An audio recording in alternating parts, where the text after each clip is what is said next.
Treba zistiť, aký tam je závit. Štandardný závit, väčšinou tie rozdielovače sú 30-kové, všetky, ktoré máme v ponuke, ale viete, že sa predávajú Danfoss, Hertz má 28 závit a tak ďalej.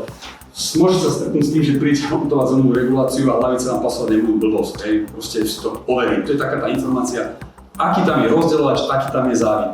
Aj osadenie tej skrinky, už sa mi stalo, že osadil tak, že tá hlavica tam jednoducho našrobovať nešla. Používať výhradne hlavice bez napätia zatvorené s označením NC.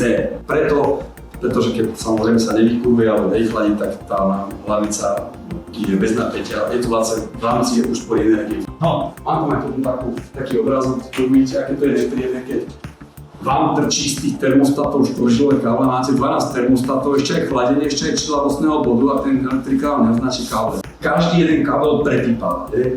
A ešte keby spravím to, že ten štvoržilový kábel je čierny. Je veľmi dôležité, aby tie káble boli pooznačované.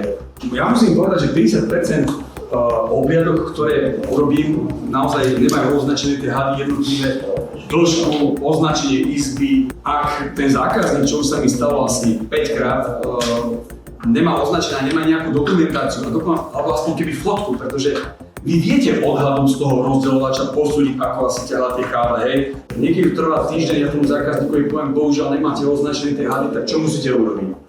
Zapnem jednu vetvu, vykurím ju, počkám si pár hodín, zistím reálne, ktorý ten priestor je teplý, áno, toto je tá izba, označíš si všetky hady a potom tu prídem až namontovať, aby som sa ja nenarobil dvakrát, úplne zbytočne. Toto je asi najčastejší problém, nie sú označené hady jednotlivé a robí to potom problém, nechápem potom, nech to môže vôbec aj ten zákazník alebo ten kurinár nastaviť, pretože aj keď nemám ani označenú dĺžku hadu, neviem presne, ktorý deň ako priškrtiť, keď celé to fungovalo tak, ako má. Jednoducho sa to nedá nastaviť.